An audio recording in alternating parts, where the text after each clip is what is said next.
જૂનાગઢમાં મહાશિવરાત્રી મહોત્સવની ઉજવણી થઈ રહી છે જોરશોરથી।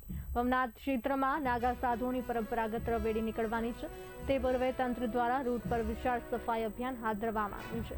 રવેડીની પવિત્રતા જળવાઈ રહે તે માટે તંત્રએ માર્ગ પરથી લોકોને ખસેડવાની કાર્યવાહી શરૂ કરી છે।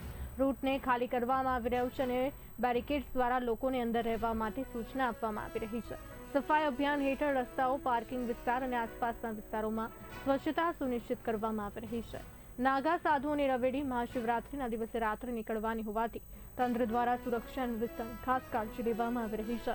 સ્થાનિક લોકો અને શ્રદ્ધાળુઓને સહકાર આપવા અપીલ કરવામાં આવી છે, જેથી મહોત્સવ શાંતિપૂર્ણ અને ભવ્ય રીતે ઉજવાઈ શકે। મહાશિવરાત્રી મેળામાં જ્યારે રાત્રે 7 વાગ્યાથી અને કહી શકીએ કે મહાઆરતી બાદ જ્યારે રવેડી નીકળવાની છે, ત્યારે રવેડીની પૂર્વ તૈયારી ભાગરૂપે લોકોને ક્યાંક ને ક્યાંક બેરિકેડથી જે બાંધેલો રસ્તો છે, આ બેરિકેડની અંદર રહેવા માટેનો ક્યાંક ને ક્યાંક પોલીસ અને તંત્ર દ્વારા કહેવામાં આવી રહ્યું છે।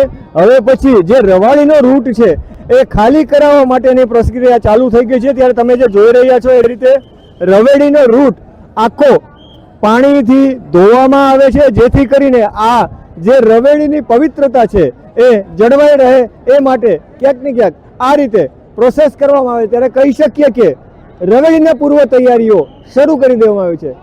જૂનાગઢથી કૃતાર્થ વૈષ્ણવ, રાકેશ પીઠડિયા સાથે બુલેટિન ઇન્ડિયા।